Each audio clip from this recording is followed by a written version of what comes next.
હવામાન ખાતા અને સરકાર દ્વારા જે આગાહી કરવામાં આવી છે અને સરકારશ્રીના સૂચના મુજબ કે કોઈ ખેડૂતોનો માલ પલળે નહીં એની કાળજી રાખવા માટે અમને જે સૂચના આપી છે એના ભાગરૂપે અમે છેલ્લા 4-5 દિવસ પહેલાંથી ઓનલાઈન રજિસ્ટ્રેશન કરાવી અને ટોકન સિસ્ટમ ગોઠવેલ છે. તેમાં ઘઉં અને ચણા ટોકન દ્વારા મંગાવવામાં આવે છે.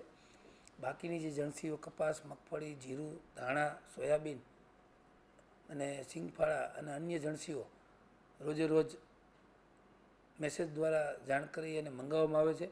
બધી જણસીઓ અમારી પાસે શેડની વ્યવસ્થા પૂરતા પ્રમાણમાં હોય અને અમે શેડમાં જ બધી જણસીઓ ઉતારવામાં આવે છે.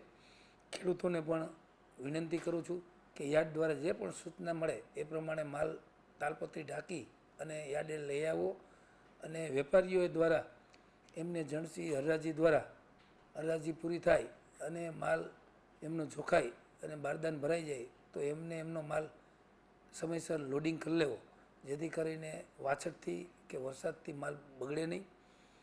અને વેપારી ખેડૂતો અને દલાલ ભાઈઓ બધાને હું વિનંતી કરું છું કે યાર્ડ પૂરી કાળજી રાખે છે તો તમે પણ એમાં મને મદદરૂપ થશો.